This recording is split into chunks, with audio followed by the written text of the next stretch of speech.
بسم اللہ الرحمن الرحیم الحمد للہ وکفا وسلام علی عبادہ الذین اصطفیٰ اما بعد قال اللہ تبارک وتعالی قد افلح من زکاہا وقد خاب من دساہا كذبت ثمود بطغواها إذ انبعث أشقاها إلى آخر هذه السورة. وقال أيضا الذين يذكرون الله قياما وقعودا وعلى جنوبهم ويتفكرون في خلق السماوات والأرض ربنا ما خلقت هذا باطلا سبحانك فقنا عذاب النار. صدق اللہ العلی العظیم. قال النبی صلی اللہ علیہ وسلم لكل شيء شقالة وشقالة القلوب ذکر اللہ. محترم بزرگوں اور عزیز دوستوں، اللہ رب العالمین نے اپنے دین ایمان کی بنیاد پر ہم تمام کو یہاں جمع فرمایا ہے. یہ اللہ کا شکر احسان ہے. این سعادت بزور بازو نیست دانا بخشند خدائے بخشندہ. اللہ کا قرب اور اللہ کی نسبت پر اجتماع اور ایک جگہ جمع ہونا یقیناً یہ اللہ کی توفیق کے بغیر نہیں ہو سکتا. شیطان تو ہمارا اتنا بڑا دشمن ہے. اِنَّهُ لَكُمْ عَدُوٌّ مُبِينٌ. وہ تو کبھی بھی نہیں چاہتا کہ انسان اور انسان کے رب یہ دونوں کا رشتہ استوار ہو جائے اور دونوں کے درمیان تعلق بحال ہو جائے. تو شیطان بہانے پر سے ہم کو ایسی مجالس سے اور ذکر و فکر سے دور لے جانے کی کوشش کرتا ہے. شیطان مسجدوں میں بھی آتا ہے. شیطان ایسی مجالس کے اندر بھی داخل ہوتا ہے. اللہ نے اس کو اختیار دیا ہے. جیسا حدیث میں آتا ہے کہ جب نماز کی نیت باندھی جاتی ہے تو شیطان نمازیوں کو بہکانے لگتا ہے اور نمازی ارکان تو ادا کر رہا ہوتا ہے عادت کی طرح، لیکن اس کا ذہن، دل اور دماغ وہ سفر کر رہا ہوتا ہے. اس لیے باوجود اس کے کہ وہ قیام کر رہا ہے، قعدہ کر رہا ہے، رکوع کر رہا ہے اور نماز کے اذکار وہ پورے کر رہا ہے، قرآن کریم کی نماز میں تلاوت بھی کر رہا ہے، لیکن وہ نماز خشوع اور خضوع سے خالی. ہمارے آقا صلی اللہ علیہ وسلم نے ارشاد فرمایا کہ ایسی نماز پرانے کپڑے کی طرح لپیٹ کے اس کے منہ پہ مار دی جاتی ہے. چونکہ حضور قلب یہ ضروری ہے، قلب حاضر رہے، اور قلب ویسا حاضر نہیں رہتا. کہتے ہیں کہ بیماریاں دو قسم کی ہوتی ہیں. ایک جسمانی بیماری ہوتی ہے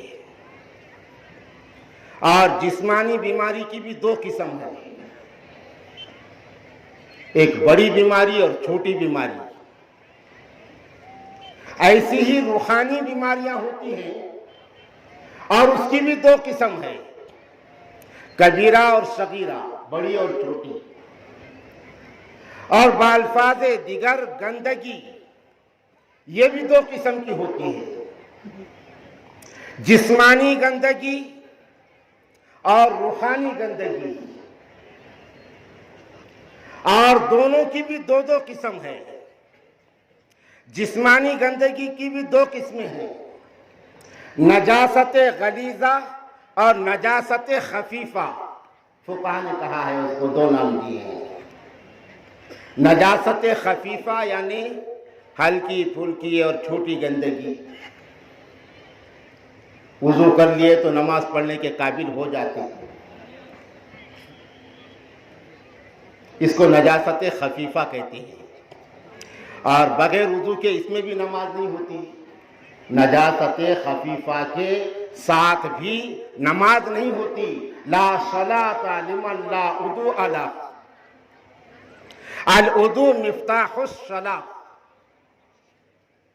نجاست خفیفہ کو دور کیے بغیر وہ نماز پڑھنے کے قابل نہیں رہتا، اور نجاست خفیفہ کی دوری اور اس کا ازالہ وضو سے ہو جاتا ہے۔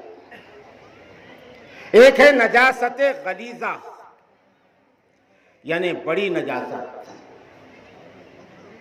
غلیظہ کہتے ہیں سخت، جس کو مشکل سے نکالا جائے، جس کو مشکل سے دور کیا جائے، اس کو غلیظہ کہتے ہیں۔ اس کے لیے غسل واجب ہوتا ہے، بغیر غسل کے نجاست غلیظہ دور نہیں ہوتی۔ وہ 1000 مرتبہ بھی وضو کرے گا تو بھی نماز پڑھنے کے قابل نہیں ہوگا، اس لیے کہ نجاست غلیظہ میں ملوث ہے۔ اس کو صحیح اور طریقے پر، وضو بھی طریقے پر ہوگا، وضو بھی طریقے پر ہوگا، حکم ہے اللہ کا، طریقہ ہے رسول اللہ کا، اس طریقے کے بغیر وضو کرے گا تو بھی نجاست خفیفہ دور نہیں ہوگی۔ اور نجاست غلیظہ کے لیے غسل ہے، اور اس کے لیے بھی طریقہ بتایا گیا ہے، شریعت نے طریقہ دیا ہے۔ اس طریقے کے بغیر اگر یہ غسل کرتا جائے گا تو پاک نہیں ہوگا، پاک نہیں ہوگا تو عبادت کے لائق اور قابل نہیں ہوگا۔ یہ ہے جسمانی نجاست۔ ایسے ہی روحانی نجاستیں بھی ہیں، روحانی نجاستوں میں بھی نجاست خفیفہ اور نجاست غلیظہ، یہ دونوں بھی چیزیں ہیں۔ اب جسم کی نجاست کا اور کے دور کرنا اور جسم کی نجاست سے طہارت حاصل کرنا یہ تو آسان ہے، اور ہم اس کو آسانی کے ساتھ سیکھ بھی سکتے ہیں، لیکن روحانی قلبی جو نجاست ہوتی ہے اس کا ازالہ بڑا مشکل ہے، اس لیے کہ اس کا سمجھنا بھی مشکل ہے اور اس کا ازالہ بھی مشکل ہے۔ ہم اس کو طعنہ دیں گے جو بغیر غسل کے نماز پڑھ لے گا کہ جاہل آدمی ہے، اس کے اوپر غسل واجب ہے اور نماز پڑھ رہا ہے، یا ہم اس کو طعنہ دیں گے جو بغیر وضو کے نماز پڑھنے، نماز کی نیت باندھ دیا ہے کہ بغیر وضو کے نماز ہی نہیں ہوتی، اس لیے کہ نجاست ہم کو دکھ رہی ہے، اس کو مرئی کہتے ہیں، نجاست مرئی، یہ نظر آ رہی ہے، یہ معلوم ہو رہا ہے۔ لیکن روحانی اور قلبی جو نجاست ہے تو اس میں بظاہر پاک لوگ ملوث ہیں اور اس کا احساس نہیں ہوتا ہم کو۔ جیسے انسان کو پیشاب کی ضرورت پیش آئی، اس نے پیشاب کیا تو نجاست خفیفہ کا وہ تھوڑی دیر کے لیے نجاست خفیفہ میں آ گیا، اس سے طہارت ضروری ہے،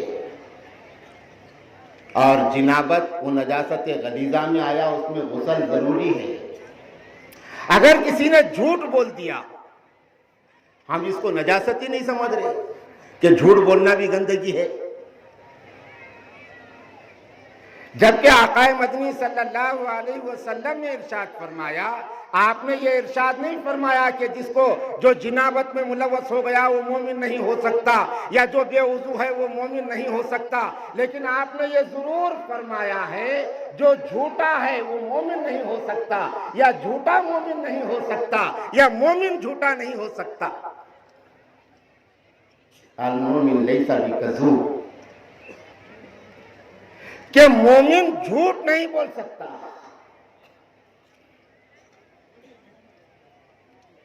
لیکن اس کی نجاست کا احساس ہی نہیں ہے ہم کو کہ جھوٹ بھی نجاست ہے۔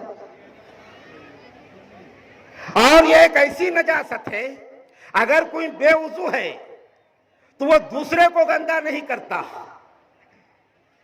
اگر کوئی بے غسل ہے وہ دوسرے کو گندا نہیں کرتا، وہ گندگی جسمانی اس کے حد تک محدود رہتی ہے، لیکن جھوٹ ایک ایسی نجاست ہے جو معاشرے کو گندا کر دیتی ہے، سماج کو گندا کر دیتی ہے، اور اس کی نجاست کا ہم کو احساس ہی نہیں ہے۔ ہم جو ہے جھوٹ بولتے ہیں اور کہتے ہیں کیسا چلا دیا، کیسا گھما دیا، یعنی جھوٹ کو عقل مندی سمجھا جانے لگا ہے، جھوٹ بولنے کو تدبیر سمجھا جا رہا ہے، جھوٹ بولنے کو ہوشیاری سمجھا جا رہا ہے۔ یہی یعنی اس نجاست کا احساس نہیں ہے۔ اگر کسی نے غیبت کر دیا، آسانی سے ہم غیبت کر رہے ہیں، لیکن اس کے نجاست ہونے کا احساس ہی نہیں ہے۔ غیبت ایک ایسی نجاست ہے جو پورے کے پورے معاشرے کو مقدر کر دیتی ہے، غلیظ کر دیتی ہے۔ اللہ کے نبی صلی اللہ علیہ وسلم نے ارشاد فرمایا، الغیبت اشد من الزنا، اتنی بڑی نجاست ہے کہ غیبت یہ زنا سے بڑا گناہ ہے۔ الغیبت اشد من القتل، ایک کا قتل ہو گیا وہ آسان ہے اس کے بنسبت کہ غیبت کو معاشرے کے اندر عام کیا جائے، اس لیے کہ غیبت وجہ بن سکتی ہے اجتماعی قتل اور اجتماعی غارت گری کا۔ اور اسی طرح چغلی، یہ بھی نجاست غلیظہ ہے۔ اللہ کے نبی صلی اللہ علیہ وسلم نے ارشاد فرمایا، لا يدخل الجنت قطات، کہ چغل خور یہ جنت میں نہیں جائے گا۔ اللہ کے نبی کا ارشاد ہے، جس پر غسل واجب ہوا وہ جنت میں نہیں جائے گا، ایسا نہیں ہے۔ لیکن جو چغل خوری کا عادی بن گیا وہ جنت میں نہیں جائے گا، اللہ کے نبی کا ارشاد ہے۔ انداز لگائیے کتنی بڑی نجاست ہے چغلیاں کرنا۔ قطع رحمی، رشتوں کو توڑ دینا، یہ تو عام رواج ہو گیا۔ بیٹا بیٹی کے رشتوں میں رکھنا ڈال دینا، اگر کسی کے بچی کا کہیں رشتہ چل رہا ہے تو غیر ضروری الزامات عائد کر کے اس رشتے کو توڑنے کی کوشش کر دینا، دو بھائیوں میں، دو دوستوں میں آپس کے اندر دراڑ پیدا کرنے کی کوشش کرنا، دو انسانوں میں آپس میں دراڑ پیدا کرنے کی کوشش کرنا، یہ قطع رحمی ہے۔ رشتہ داریوں میں رکھنا ڈالنا بہت بڑا گناہ ہے۔ حضرت مولانا محمد یوسف رحمۃ اللہ علیہ نے اپنی زندگی کی غالباً آخری تقریر تھی یا پھر آخری تقریر نہ ہو، لیکن وہ تقریر بڑی مشہور ہوئی تھی۔ اس تقریر کو عنوان دیا گیا تھا امت پناہ۔ حضرت کی یہ تقریر بہت مشہور ہوئی تھی، امت پناہ، یعنی امت کو توڑنے والا، رشتہ داریوں میں دراڑ ڈالنے والا، دلوں کے اندر بغض اور حسد پیدا کرنے والا، دلوں میں نفرتیں پیدا کرنے والا، یہ انسانی دنیا کا سب سے بڑا مجرم۔ اللہ کے نبی صلی اللہ حضرت مولانا نے واقعہ ذکر کیا اس تقریر میں کہ ایک موقع پر مسلمانوں کی طرف سے ایک شخص بے جگری کے ساتھ لڑ رہا ہے، ظالموں کے پشتے لگا دیا اس کو، ظالموں کے ڈھیر لگا دیا قتل کر کے، بے جگری کے ساتھ لڑ رہا ہے، ظلم کے خلاف مسلمانوں کے ساتھ بدائی۔ لیکن مسلمان تو ظلم کے خلاف لڑ رہے تھے، اور وہ مسلمانوں کے ساتھ حمیت سے لڑ رہا تھا، اس لیے کہ اس کا اپنا قبیلہ تھا۔ تو صحابہ کرام بھی تعجب میں پڑ گئے اس کو دیکھ کر کے، اور حیران ہوئے کہ ماشاءاللہ یعنی کیا جواں مردی کا مظاہرہ کر رہا ہے، تعجب کرنے لگے۔ اللہ کے نبی صلی اللہ علیہ وسلم نے، اللہ کے نبی کا نام آیا تو ہر زبان پہ درود شریف آنا چاہیے۔ حضرت شیخ مولانا محمد زکریہ رحمۃ اللہ علیہ نے فضائل درود ایک مستقل باب لکھا ہے، اور فضائل درود حضرت شیخ نے لکھا تو ہمارے اپنے مشاہدے میں ویسی کتاب آج تک نہیں آئی درود شریف کے فضائل پر۔ تو اس میں یہ بھی ایک حدیث ہے کہ اللہ کے نبی کا نام آئے اور درود شریف کوئی نہ پڑھے وہ بخیل ہے، اور جو درود شریف ایک مرتبہ پڑھ لے 10 گناہ معاف اور 10 نیکیوں کا وہ مستحق بن جاتا ہے۔ تو ایک مرتبہ درود شریف پڑھنا واجب، ہر مرتبہ پڑھنا مستحب، لیکن نیکیاں تو بہت ملیں گی، اس لیے اللہ کے نبی کا نام جب بھی آئے تو درود شریف پڑھ لینا چاہیے بار بار ذکر کی طرح، کیونکہ یہ ذکر کا ہی وقت ہے۔ تو اللہ کے نبی صلی اللہ علیہ وسلم نے صحابہ کرام کے تعجب اور حیرت و استعجاب کو دیکھ کر فرمایا، ہوا جہنمی، وہ شخص جو بے جگری کے ساتھ لڑ رہا ہے اور جس کے لڑنے پر تم کو تعجب ہو رہا ہے وہ جہنمی ہے، وہ جہنم میں جانے والا ہے۔ تو ایک زمانہ گزر گیا، اس کے بعد حضرت ابوبکر صدیق کا زمانہ گزر گیا، اس کے بعد حضرت عمر فاروق رضی اللہ تعالیٰ عنہ کا دور گزر گیا۔ جب حضرت علی مرتضیٰ رضی اللہ تعالیٰ عنہ کا دور آیا اور جو ناگفتہ بھی واقعات پیش آئے، تو یہی بدبخت اور بدمعاش ذریعہ بنا حضرت علی رضی اللہ تعالیٰ عنہ کی شہادت کا اور آپ کے قتل کا۔ عبد الرحمن ابن ملجم، حضرت مولانا نے ذکر کیا کہ وہ بڑا ذاکر تھا، ظاہری اعتبار سے بڑا عبادت گزار تھا، شب زندہ دار تھا، لوگ اس کے طاعت اور عبادت کو دیکھ کر تعجب کرتے تھے، اور اللہ کے نبی کی مقدس اور سب سے زیادہ سچی زبان نے کہہ دیا تھا کہ وہ جہنمی ہے۔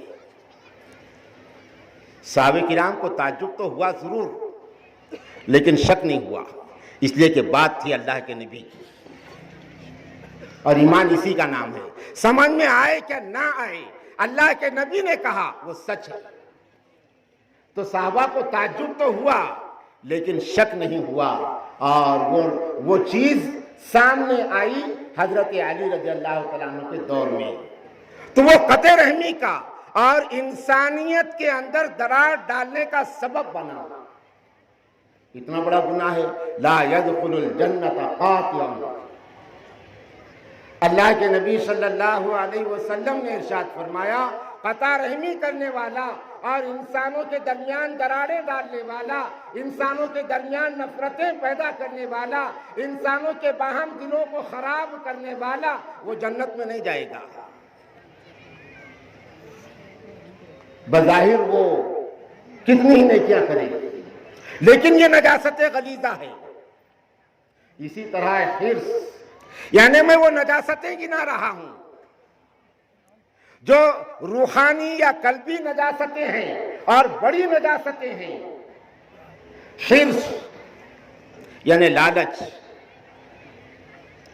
آج تو ساری دنیا کا سب سے بڑا مرض ہے لالچ، اور اتنا گھناؤنا مرض ہے کہ آدمی نماز بھی پڑھ رہا ہے تو مال کے حرص میں، آدمی دیندار بھی بن رہا ہے بظاہر تو مال کے حرص میں۔ یعنی کسی راستے سے وہ مال کمانا چاہتا ہے. اللہ کے نبی صلی اللہ علیہ وسلم نے ارشاد فرمایا مجھے میری امت کے بارے میں یہ ڈر نہیں ہے کہ میری امت شرک میں مبتلا ہو جائے گی. اللہ کے نبی نے فرمایا مجھے یہ ڈر نہیں ہے کہ میری امت شرک میں مبتلا ہو جائے گی، البتہ مجھے یہ ڈر ہے کہ میری امت دنیا کے اندر ملوث ہو جائے گی، دنیا داری میں. اور جو بھی وہ کرنے کو جائے گا تو دنیا کے لیے. شہرت کی طلب یہ دنیا ہے، دولت کی طلب یہ دنیا ہے، اپنے انا کی پوجا یہ دنیا ہے، گھمنڈ اور تکبر یہ دنیا ہے. یہ ساری چیزیں دنیا ہیں. اس کو حرص کہتے ہیں. یہ سب سے بڑا مرض یا سب سے بڑی زندگی. تو اللہ کے نبی صلی اللہ علیہ وسلم نے ارشاد فرمایا جیسے انسان کا جسم ناپاک ہو جاتا ہے تو ایسے ہی انسان کا دل ناپاک ہو جاتا ہے. جسم کی طہارت تو بہت سہل ہے، آسان ہے، لیکن دل کی طہارت مشکل ہے. لِكُلِّ شَيْءٍ شِقَالَةٌ. اللہ کے نبی نے فرمایا کہ ہر چیز کو دھویا جاتا ہے، شیکل کیا جا سکتا ہے، صاف اور شفاف کیا جاتا ہے اور کیا جا سکتا ہے ہر چیز کو. جیسے جسم کو دھویا جاتا، کپڑوں کو دھویا جاتا، مشینوں کو دھویا جاتا، لیکن ہر ایک کے دھونے کا سیال الگ ہوتا ہے، الگ ہوتا ہے. انسان کا دل میلا ہو جاتا ہے. اللہ کے نبی نے فرمایا اس دل کو بھی دھونا ضروری ہے، بلکہ دل کو ہی دھونا ضروری ہے پہلے. تو دل کو کیسے دھوئیں گے؟ لِكُلِّ شَيْءٍ شِقَالَةٌ وَشِقَالَةُ الْقُلُوبِ ذِكْرُ اللَّهِ. اور دلوں کو اللہ کے یاد، اللہ کے دھیان، اللہ کی ذات کے استحضار اور اللہ کے ذکر سے دھویا جائے گا. اس لیے قرآن کریم میں اللہ فرماتے ہیں الذاکرین اللہ کثیرا والذاکرات. مومنین کی صفات میں ایک صفت یہ بھی ہے کہ مومنین کثرت سے اللہ کو یاد کرنے والے ہوتے ہیں. اور ذکر کا سب سے اعلیٰ جو درجہ ہے، ہم بچپن میں چونکہ بچپن سے ہم جماعت میں جانا، گشت کرنا، دور طالب علمی کے زمانے سے اور یہ کرتے تھے، بچپن میں ہم سنتے تھے. عصر کے بعد جو بات ہوتی تھی تو اس بات میں یہ کہا جاتا تھا کہ اگر کوئی کسی کامل شیخ سے بیعت ہے تو وہ اپنے شیخ کے بتائی ہوئی تسبیحات کرے. تو اس کا مقصد یہی ہوتا تھا کہ مشائخ اپنی تربیت میں دلوں کی قلعی کرتے تھے اور دلوں کو پاک اور صاف کرتے تھے. اگر رسمی طور پر جیسے آج تو ساری چیزیں رسمی ہو رہی ہیں، اللہ ماشاءاللہ ایسے کچھ اللہ والے ہیں آج بھی، اور ایسی کچھ خانقاہیں آج بھی ہیں جو ہمارے پرانے بزرگوں کے طرز پر چل رہی ہے، لیکن اکثر رسم ہو رہا ہے کہ وہ ذکر حلق کے نیچے نہیں اتر رہا ہے. اس لیے ذکر کی مجالس لینے کے باوجود غیبتیں اس کے اندر زندہ ہیں، چغلیاں ہیں، حرص ہے، ہوس ہے. معلوم یہ ہوا کہ غسل نہیں ہوا، اس لیے کہ غسل طریقے پر نہیں ہوا. بغیر طریقے کے 1000 مرتبہ وضو کرے گا تو باوضو نہیں بنے گا. بغیر طریقے کے کئی مرتبہ غسل کرے گا تو وہ باغسل نہیں ہوگا، پاک نہیں ہوگا. ایسے ہی اگر دل کا غسل بغیر طریقے سے کرے گا تو دل پاک نہیں ہوگا. اللہ کے نبی کا ارشاد سچا، میرا طریقہ غلط. ارشاد سچا ہے. لِكُلِّ شَيْءٍ شِقَالَةٌ وَشِقَالَةُ الْقُلُوبِ ذِكْرُ اللَّهِ. ہر چیز کو دھویا جاتا ہے اور دلوں کو اللہ کے ذکر سے، اللہ کے دھیان سے دھویا جائے گا. تو کہا یہ جاتا تھا کہ اگر کوئی کسی کامل سے بیعت ہے، کامل کی شاگردی اختیار کیا ہوا ہے تو ان کے ہدایات کے مطابق وہ ذکر کرے، اور کوئی اگر کسی کامل سے منسلک نہیں ہے تو وہ عام جو تسبیحات بتائی جاتی ہیں حدیث کی روشنی میں، ایک سوم کلمہ، بے شمار فضائل حدیثوں میں آئے ہیں، سبحان اللہ، الحمدللہ، ولا الہ الا اللہ، واللہ اکبر، لا حول ولا قوت الا باللہ، ایک ایک جملہ بڑا بھاری ہے، معنی خیز ہے، اللہ کی اسی تعریف کی بھی ہے کہ حیرت ہوتی ہے اللہ کے نبی صلی اللہ علیہ وسلم نے کیسے اذکار امت کو بتائے اور اس کے کتنے فضائل بتائے۔ تو یہ ایک تسبیح بتائی جاتی ہے کہ ہم صبح اور شام سبحوہ بکرۃ و اصیلا، ویسے تو اللہ کے نبی صلی اللہ علیہ وسلم کی سیرت میں ملتا ہے کہ وکان رسول اللہ صلی اللہ علیہ وسلم یذکر اللہ فی کل احیانہ، اللہ کے نبی صلی اللہ علیہ وسلم رات اور دن اللہ کا ذکر فرماتے تھے، اور یہ مسئلہ ہے انبیاء علیہ السلام حالت نوم میں بھی بیدار رہتے ہیں، بظاہر سو رہے ہوتے ہیں لیکن ان کا دل وہ جاگ رہا ہوتا ہے، اس لیے نبیوں کا خواب وہ وحی ہوتا ہے، نبیوں کا خواب ایسا یعنی خواب برائے نام یا خواب برائے خواب یہ نہیں ہوتا، نبیوں کا خواب بھی وحی ہوتا ہے۔ حضرت ابراہیم علیہ السلام نے خواب میں دیکھا تھا، یا بنی انی اری فی المنام انی اذبحک فانظر ماذا تری، خواب دیکھا تھا کہ بیٹے میں نے خواب میں دیکھا ہے کہ میں تجھے ذبح کر رہا ہوں، تو بیٹے نے کہا یا ابت افعل ما تؤمر ستجدنی انشاءاللہ من الصابرین، اب ابا جان کیجیے آپ جو آپ نے دیکھا ہے، تو وہ عمل ہوا ہے، یعنی نبیوں کا خواب وہ وحی ہوتا ہے، اس لیے کہ نبیوں کا دل جاگ رہا ہوتا ہے۔ تو اللہ کے نبی صلی اللہ علیہ وسلم کے بارے میں ملتا ہے کہ آپ رات اور دن ہمہ وقت اللہ کی یاد میں رہتے تھے، اور آپ نے ہم کو بھی وہی حکم دیا ہے کہ احفظ اللہ تجدہ تجاہک، اللہ کو یاد کرو، اللہ تمہارے سامنے تم پاؤ گے۔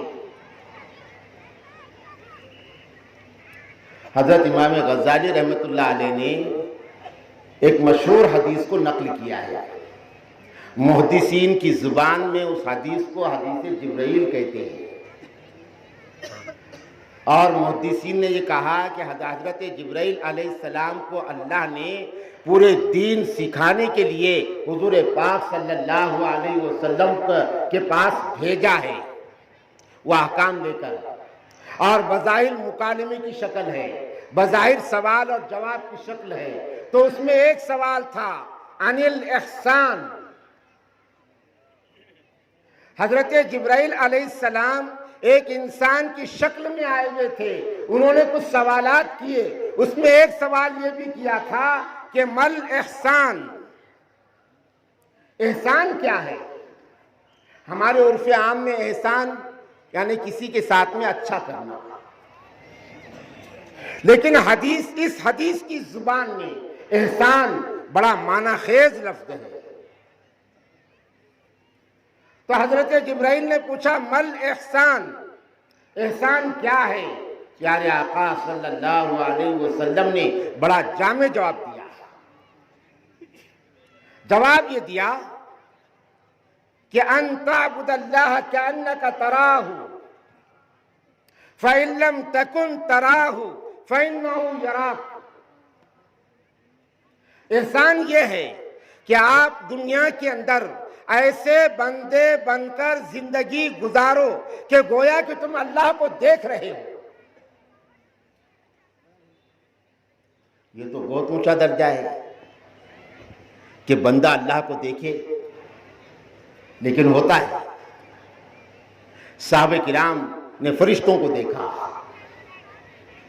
صحابہ کرام نے اپنی کیفیات کو اللہ کے نبی کے سامنے پیش کیا.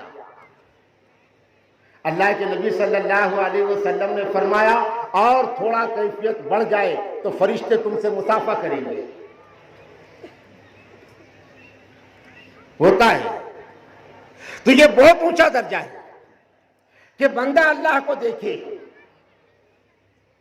اور اللہ تو ہر جگہ ہے. یہ ہمارا ایمان ہے. اللہ حاضر ناظر شاہد مشہود ہے, عالم الغیب ہے, وہ سب کو دیکھ رہا ہے اور کوئی اس کو دیکھ رہا ہے, سب نہیں. وہ اونچا مقام. ان تعبد اللہ کأنک تراہ, کہ تم اللہ کے ایسے بندے بن کر زندگی گزارو کہ تم اللہ کو دیکھ رہے ہو. عبادت کے معنی بندگی. فَإِن لَمْ تَكُنْ تَرَاهُ فَإِنَّهُ يَرَاكَ. اگر یہ ممکن نہ ہو کہ تم اللہ کو دیکھ رہے ہو, یہ تو احساس ضرور اپنا بنا لو. اللہ تم کو دیکھ رہا ہے, اور یہاں لا کر کے اللہ کے نبی صلی اللہ علیہ وسلم نے امت کو کھڑا کر دیا تھا. یہ ذکر ہے, اس کا نام ذکر ہے. اللہ کا دھیان نصیب ہو جائے. ذکر کے معنی زبانی الفاظ یا زبان سے الفاظ کا ادا کرنا نہیں ہے. ذکر کے معنی اللہ کا دھیان. اور یہاں لا کر کے حضور پاک صلی اللہ علیہ وسلم نے عام امتی کو چھوڑ دیا تھا. ایک چرواہا ہے, وہ اس مقام پر فائز تھا. چرواہا کہ اس کو آزمانے کے لیے امیر المومنین نے کسی کو بھیجا کہ چرواہے کے پاس سے دودھ لے کر کے آؤ. قاصد کا گیا اور قاصد نے کہا چرواہے سے کہ دودھ اس میں کچھ دے دو, دودھ کی ضرورت ہے. چرواہے نے کہا کہ بکریاں میری نہیں ہے, یہ بکریاں میری نہیں ہے, یہ بکریوں کے مالک تو کوئی اور ہے, میں کیسے ان کا دودھ نکال سکتا ہوں. غور کیجئے اللہ کے نبی نے امت کو کہاں لا کر کے چھوڑا تھا. ذکر کا مقصد کیا ہے؟ تو وہ قاصد نے کہا کہ یہاں بکریوں کے مالک کہاں دیکھ رہے ہیں, وہ تو گھروں پر ہے. تو چرواہے کی زبان سے جملہ نکلا تھا فَأَيْنَ اللَّهُ فَأَيْنَ اللَّهُ, کہ بکریوں کے مالک یہاں نہیں ہے تو کیا ہوا, اللہ وہ کہاں گیا. اللہ تو دیکھ رہا ہے. یہ ہے خلاصہ ہمارے اس اجتماع کا, کہ ہم اس چیز کو حاصل کرنے والے بن جائیں, اور یہ چیز حاصل کرنے میں ہم کامیاب ہو جائیں. ہماری زندگی بن گئی کہ گولن کا یہ مزاج بن گیا تھا اللہ کے نبی کے دور میں. گولن دودھ بیچنے والی عورت. حضرت عمر فاروق رضی اللہ تعالیٰ عنہ کا دور ہے, اور حضرت عمر فاروق رات کی تاریکی میں نکلتے تھے خیر خبر لینے کے لیے. تو ایسا ہی آپ گشت کر رہے ہیں حضرت عمر, تو ایک مکان سے کچھ باتوں کی آواز آنے لگی. حضرت عمر رک گئے اور کان لگا کر سننے لگے. ماں اور بیٹی کا مکالمہ چل رہا تھا کہ ماں اپنے بیٹی سے کہہ رہی تھی کہ بیٹی دودھ نکال دیا ہوا ہے, اس میں جلدی سے کچھ پانی ملا دو. بیٹی کہنے لگی کہ امی جان غلط ہو جائے گا, خیانت ہو جائے گی. اور یہ دور امیر المومنین حضرت عمر فاروق رضی اللہ تعالیٰ عنہ کا دور ہے. وہاں دروں کا استعمال ہوتا ہے, اگر معلوم ہو گیا تو ماں بیٹی سے کہنے لگی کہ بیٹی عمر کہاں ہے, ہم کہاں ہیں, ہمارے گھر میں ہم یہ کام کر رہے ہیں, اور میں اور تو ہم دونوں ہیں, عمر کو کہنے والا کون ہے. تو وہ بیٹی جس کی ابھی شادی نہیں ہوئی تھی, بیٹی کہنے لگی امی جان عمر نہیں دیکھ رہے تو کیا ہوا, اللہ تو دیکھ رہا ہے۔ اللہ کہاں گیا؟ بیٹیوں کو اس مقام پر اللہ کے نبی نے لا کر کھڑا کیا تھا، عورتوں کو اس مقام پر اللہ کے نبی صلی اللہ علیہ وسلم نے لا کر کھڑا کیا تھا، چرواہوں کو، نوجوانوں کو اور بڑوں کو اور بچوں کو اس مقام پر لا کر کھڑا کیا تھا۔ حضور پاک صلی اللہ علیہ وسلم نے حضرت عمر رضی اللہ تعالیٰ عنہ گشت کر کے واپس گئے اور صبح کا سورج نکلا، عمر کی عدالت بھری۔ حضرت عمر نے قاصد کو بلایا اور گھر کا پتہ دیا کہ فلاں گھر پہ جاؤ، اور وہ بچی اور بچی کی والدہ وہ دونوں سے کہنا کہ عمر نے عدالت میں بلایا ہے۔ پریشان ہو گئے ماں بیٹی کہ بات کیا ہے، ایسا کہیں ہماری بات تو معلوم نہیں ہوئی اور اب ہماری شامت آئی۔ دونوں کو حضرت عمر نے بلایا اور حضرت عمر نے کہا کہ اماں جان، میں تمہاری بچی سے اپنے بیٹے کا بیاہ کرنا چاہتا ہوں۔ کہتے ہیں نا، تنکح المرأة لأربع، لمالها ولجمالها ولحسبها ولنسبها ولدينها فاظفر بذات الدين تربت يداك یا ابا ہریرہ۔ اتنا آسان نہیں ہے، حدیث پڑھنا آسان ہے، لیکن دین کی بنیاد پر رشتوں کو رچانا یہ بڑا مشکل ہے۔ اس کے لیے اللہ کا دھیان نصیب ہونا ضروری ہوتا ہے۔ یہ ان لوگوں نے کیا ہے جن کو اللہ کا دھیان نصیب تھا۔ اللہ کرے ایسا دھیان اللہ ہم تمام کو نصیب فرمائے۔ امیر المومنین، وقت کا بادشاہ، حفظ اقلیم کا مالک، اور روم اور فارس میں جس کے بادشاہی اور جس کے فقر اور جس کی سلطنت کے یکساں چرچے، اور وہ ایک گولن کے بچی سے اپنے بیٹے کا بیاہ رچا رہا ہے۔ کہتے ہیں کہ اسی لڑکی کی اولاد میں خلیفہ خامس، جن کی خلافت میں بلا مبالغہ بھیڑیا اور بکری دونوں ایک جگہ پانی پیتے تھے، دونوں ایک جگہ پانی پیتے تھے، مجال نہیں تھی اس بھیڑیے کی کہ بکری پر حملہ کر دے، اس لیے کہ عمر بن عبدالعزیز کا دور ہے، عمر بن عبدالعزیز کا دور ہے۔ ایک چرواہا بکریاں چرا رہا ہے جنگل میں، اچانک ایک بھیڑیا نے بکری پر حملہ کر دیا، چرواہا زور سے چلایا، مات عمر بن عبدالعزیز، کہ عمر بن عبدالعزیز کا انتقال ہو گیا، عمر بن عبدالعزیز کا انتقال ہو گیا۔ لوگ کہنے لگے کہ کیا بکواس کر رہا ہے؟ کہا کہ ہاں، دلیل کیا ہے؟ کہا کہ یہ بھیڑیا نے بکری پر حملہ کر دیا۔ عمر کی زندگی میں عمر کا اثر جانوروں کے اوپر بھی تھا، جانوروں کے اوپر بھی تھا۔ اللہ کے نبی صلی اللہ علیہ وسلم نے امت کو یہاں لا کر کے کھڑا کیا تھا کہ اللہ کی ذات کا استحضار، کہ میں کچھ اگر کہہ رہا ہوں اللہ سن رہا ہے، اللہ دیکھ رہا ہے، اللہ موجود ہے، میں اگر کچھ کر رہا ہوں اللہ سن رہا ہے، اللہ دیکھ رہا ہے، میں جو کر رہا ہوں، یہ استحضار آ جائے، آدمی گناہوں سے خود بخود بچ جائے گا، چاہے وہ اکیلے میں ہو یا کہیں بھی ہو۔ زلیخا نے حضرت یوسف کو اندر لے کے چلی گئی اور زنجیر پہ زنجیر لگائی، کئی دروازے اندر، اور وہاں زلیخا نے حضرت یوسف کو برائی کی دعوت دی۔ حضرت یوسف نے کلا کہا، ہرگز نہیں، اور دروازے کی طرف دوڑے تو زنجیر ٹوٹتی گئی اور یوسف نکلتے گئے۔ اللہ کا دھیان۔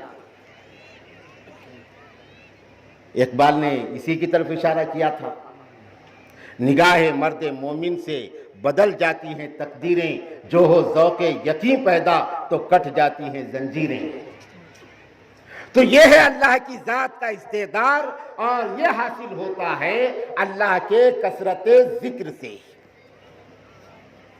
تو قرآن کریم میں اللہ تبارک و تعالیٰ نے مسلمانوں کو کثرت ذکر کی تلقین کی، اذکروا اللہ ذکرا کثیرا، کہ مسلمانوں اللہ کو کثرت سے یاد کرو۔ صحابہ کرام اتنا یاد کرتے تھے، حضرت شیخ نے لکھا ہے فضائل ذکر میں حضرت ابو دجانہ کا واقعہ کہ لوگ دیوانہ کہتے تھے ابو دجانہ کو، پاگل کہتے تھے، اور اللہ کے نبی نے فرمایا کہ اللہ کو اتنا یاد کرو اور ایسا یاد کرو کہ لوگ تمہیں دیوانہ کہنے لگے، لوگ تمہیں پاگل کہنے لگے۔ حضور پاک صلی اللہ علیہ وسلم نے ارشاد فرمایا کہ بندہ جہاں اللہ کو یاد کرتا ہے وہ اللہ کو اپنے ساتھ میں پاتا ہے۔ اللہ کے نبی صلی اللہ علیہ وسلم نے ارشاد فرمایا الذاکر حی والغافل میت، کہ جو اللہ کو یاد کرتا ہے وہ زندہ ہوتا ہے۔ یہ زندگی سے مراد دلوں کی زندگی ہے کہ دل مر گئے تو امت مر جاتی ہے، اور دل زندہ ہے تو امت زندہ ہے۔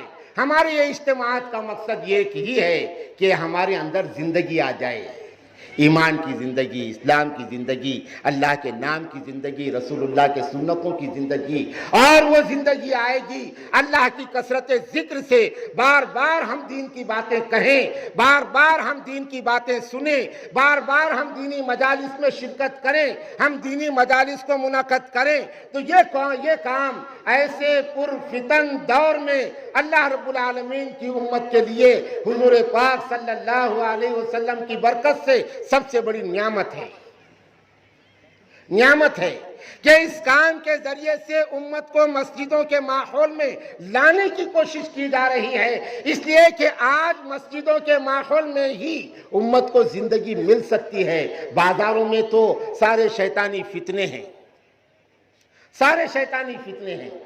مسجدوں کے ماحول میں 40 کا عدد یہ بھی اہمیت رکھتا ہے، اور 40 سے زیادہ جتنا عدد بڑھے گا اہمیت میں اتنا اضافہ ہوگا، اس قدر اضافہ ہوگا۔ اس لیے کم سے کم 40 دن ہماتن متوجہ اللہ کی ذات کی طرف رہو۔ تو جماعت میں نکال کر کے یہ سمجھایا جاتا ہے کہ ہمارا پورا کیا پورا وقت مسجد کے ماحول میں گزرے، اور مسجد سے باہر بھی اگر ہم جائیں تو مسجد کے کام کے لیے جائیں۔ مسجد کے ماحول کا جو کام ہے تو اسی کام کے لیے مسجد کے باہر جائیں۔ جیسے مشورے کے تحت کسی کی خدمت طے ہو گئی تو مسجد کے باہر گیا، مسجد میں شمار ہوگا۔ گشت کے لیے مسجد کے باہر گیا تو مسجد میں شمار ہوگا۔ پان کھانے کے لیے گیا تو نہیں ہوگا، چائے پینے کے لیے گیا تو نہیں ہوگا، یہ کاموں سے گیا تو وہ مسجد کے ماحول میں شمار ہوگا۔ تو کوشش یہ اسی لیے کرائی جاتی ہے کہ اس کے اوپر رنگ چڑھ جائے اور اس کے دل کا میل اور کچیل یہ دھل جائے۔ تو یہ اجتماعات کا یہ بنیادی اور واحد مقصد ہے، اور یہ ایک دوسرے کی خیر خواہی اور ایک دوسرے کی ہمدردی یہ رسول اللہ کی سیرت نے ہم کو دیا ہے۔ تو بزرگوں اور دوستوں، آج کے ہمارے یہ اجتماع جو منعقد ہوا ہے اس کا بنیادی مقصد یہ کہ ہم اللہ کے راستے میں نکل کر کے اپنے دلوں کو غسل دے کر کے آ جائیں، ہم اپنے دلوں کو پاک اور صاف کریں، ہم ذاکر بن کے آئیں، ہم زندہ بن کے آئیں، اور ہم اپنے گھر کو کھڑا کرنے والا بن کے آئے۔ تو آج اور اس اجتماع سے ہم سب یہ طے کریں کہ انشاءاللہ ہر گھر سے ہم ایک فرد اس اجتماع سے اللہ کے راستے میں دیں گے۔ کسی گھر میں 3 آدمی ہے، کسی گھر میں 4 آدمی ہے، 5 آدمی ہے، اس میں سے ایک آدمی اللہ کے دین کے لیے دینا ہے۔